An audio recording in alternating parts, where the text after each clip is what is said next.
Hi అండి, నేను మీ Sajida. Welcome to Sajida's kitchen. ఈరోజు మన రెసిపీ వచ్చేసి ట్రెడిషనల్ స్వీట్ రెసిపీ చొంగాలు. వీటిని స్పెషల్గా మొహరం నెలలో ప్రిపేర్ చేస్తారండి. చాలా రుచిగా ఉంటాయి అండ్ అంతే ఈజీగా తయారు చేసుకోవచ్చు. ఒక్కసారి నాలాగా చేసి చూడండి, సూపర్గా ఉంటాయి. పొరలు పొరలుగా, అలాగే పొర పొరకి చక్కగా పాకం పట్టి జ్యూసీగా సాఫ్ట్గా తిన్న కొద్దీ ఇంకా తినాలనిపించేలా చాలా చాలా బాగుంటాయి. తప్పకుండా ట్రై చేసి చూడండి. వీటిని ప్రిపేర్ చేయడానికి ఫస్ట్ ఒక మిక్సింగ్ బౌల్ తీసుకొని ఇందులోకి 1 కప్పు వరకు మైదా పిండిని తీసుకోండి. ఇక్కడ మీరు కావాలనుకుంటే మైదాకి బదులు గోధుమ పిండినైనా సరే తీసుకోవచ్చు.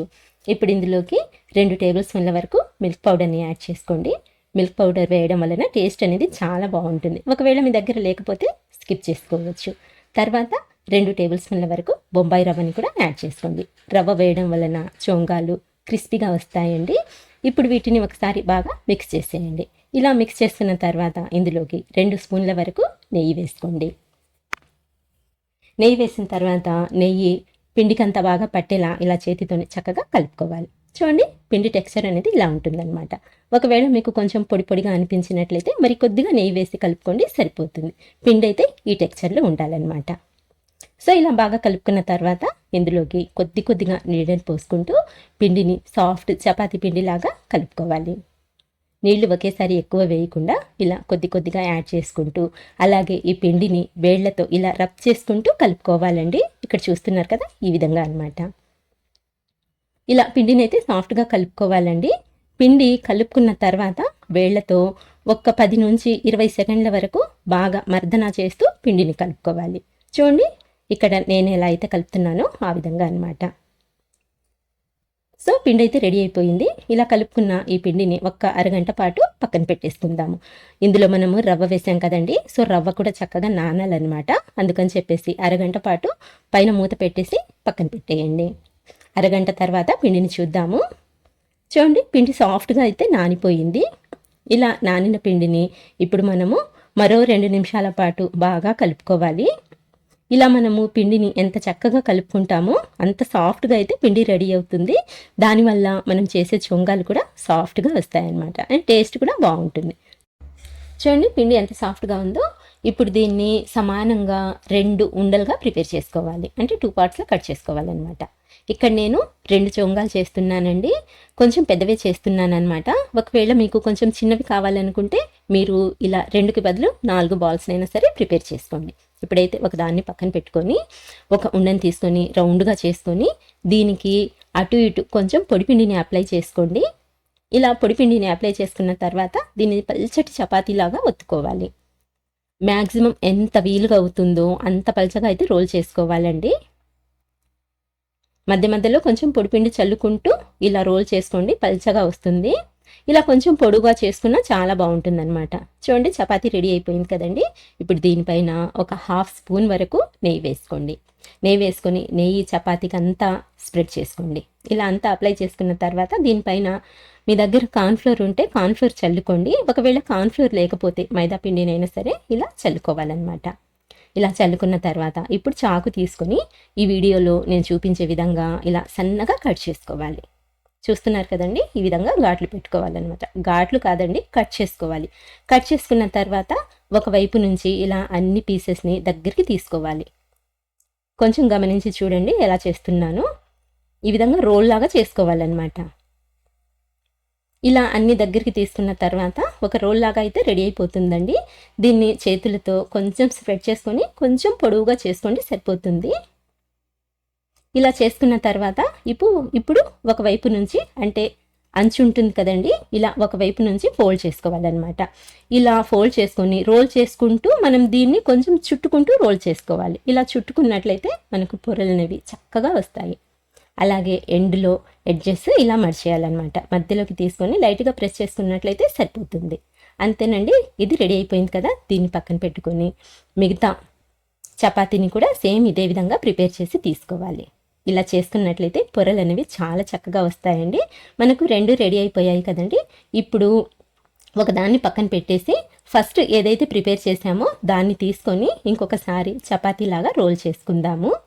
ఇప్పుడైతే పొడిపిండి చల్లాల్సిన పని లేదండి, డైరెక్ట్గా ఇలాగే రోల్ చేసుకోండి.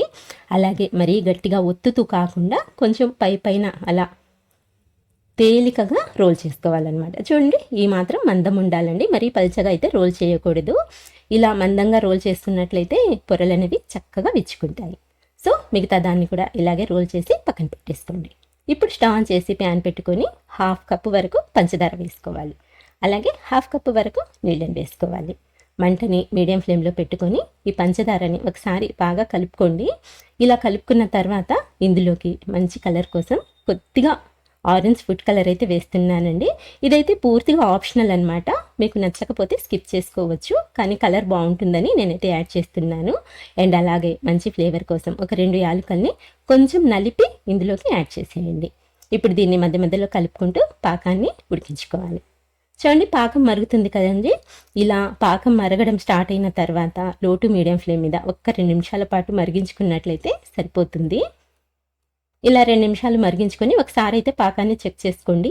ఇక్కడ మనకు ఎలాంటి తీగ పాకం రావాల్సిన పని లేదండి, జస్ట్ జిగురు పాకం వస్తే సరిపోతుంది.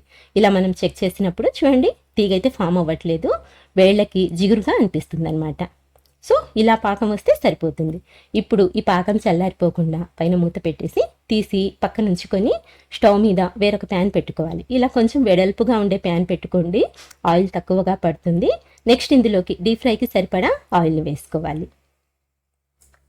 అలాగే మీడియం ఫ్లేమ్ మీద ఆయిల్ని ఓవర్ హీట్ చేయకూడదండి, మీడియం హీట్ చేసుకోవాలన్నమాట. ఆయిల్ ఒక 50% వేడైన తర్వాత ఇందులోకి మనం ప్రిపేర్ చేసి ఉంచుకున్న ఈ చొంగాల్ని ఒక్కొక్కటిగా వేసుకోవాలి. జస్ట్ ఫస్ట్ అయితే ఒకటి వేసుకోండి, ఒకటి ఫ్రై చేసుకున్న తర్వాత ఇంకొకటి వేసుకోవాలి.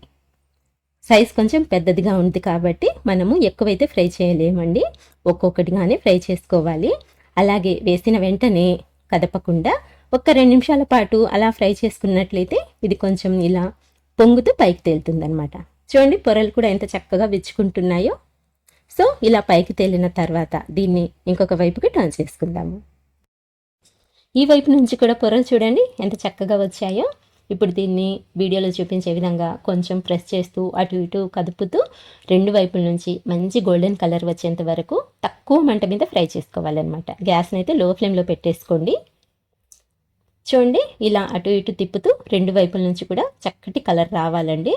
ఇలా లో ఫ్లేమ్ మీద ఫ్రై చేసుకున్నట్లయితే పిండి అనేది మనకు లోపల నుంచి కూడా పచ్చిగా కాకుండా చక్కగా ఫ్రై అవుతుంది, అదేనండి కుక్ అవుతుంది, చాలా టేస్టీగా ఉంటుంది. చూడండి 2 వైపుల నుంచి చక్కగా ఫ్రై అయిపోయింది. ఇప్పుడైతే ఆయిల్ నుంచి తీసేసి ఆ ఎక్స్ట్రా ఆయిల్ అంతా పోయిన తర్వాత డైరెక్ట్గా మనం పాకంలోకి యాడ్ చేసేసుకుందాం. పాకం అయితే ఇప్పటికీ వేడిగానే ఉందండి, ఇలా వేడిగా ఉన్నప్పుడే యాడ్ చేసుకోవాలన్నమాట. ఒకవేళ పాకం చల్లారిపోయినట్లయితే కొద్దిగా వేడి చేసి తీసుకోండి, సరిపోతుంది. ఇలా ఒకవైపు డిప్ చేసుకున్న తర్వాత ఇంకొక వైపుకి టర్న్ చేసి పాకం చక్కగా పట్టేలా ఇలా యాడ్ చేసుకోండి. స్పూన్తో కానివ్వండి, గరిటెతో అయినా సరే ఇలా వేసుకున్నట్లయితే పాకం అనేది పొరలకి చక్కగా పడుతుంది.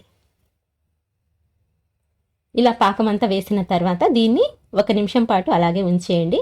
అంటే మనము ఇంకొక చొంగ ఫ్రై చేసేంత వరకు దీన్ని అయితే పాకంలో ఉంచుకొని తర్వాత దీన్ని పాకంలో నుంచి తీసి మనం ఫ్రై చేసుకున్న వేరొక చొంగ ఇందులోకి యాడ్ చేసుకుంటే సరిపోతుందన్నమాట. ఎక్కువసేపు ఉంచాల్సిన పని లేదండి.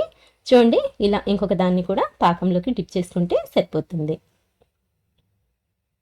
చాలా సింపుల్ అండి, టేస్ట్ అయితే చాలా బాగుంటుంది. ఇప్పుడు దీన్ని కూడా సేమ్ అదే విధంగా పాకం చక్కగా పట్టించి పక్కకు తీసుకున్నట్లయితే సరిపోతుంది. అంతేనండి, ప్లేట్లోకి తీసుకొని దీన్ని ఇంకా జ్యూసీగా చేయడానికి మరి కొద్దిగా పాకాన్ని అయితే యాడ్ చేస్తున్నాను. ఇలా పైనుంచి కొంచెం పాకం వేసుకొని తర్వాత మీకు నచ్చిన డ్రై ఫ్రూట్స్తో అయితే గార్నిష్ చేసుకోవచ్చు. నేనైతే ఇక్కడ పిస్తా పప్పు అలాగే ఎండు కొబ్బరి గసగసాలతో సింపుల్గా గార్నిష్ చేస్తున్నానండి. మీకు నచ్చినట్టుగా మీరు గార్నిష్ చేసుకోండి, లేదా గార్నిష్ చేయకపోయినా పర్వాలేదండి, టేస్ట్ అయితే చాలా బాగుంటుంది. ఇలా ఒకసారి తప్పకుండా ట్రై చేయండి. సో ఫ్రెండ్స్, ఇదండి ఇవాల్టి వీడియో. నచ్చినట్లయితే లైక్ చేయండి, షేర్ చేయండి. అలాగే మన ఛానల్ని ఫస్ట్ టైం చూస్తున్నట్లయితే మర్చిపోకుండా సబ్స్క్రైబ్ చేసుకోండి. Thank you for watching.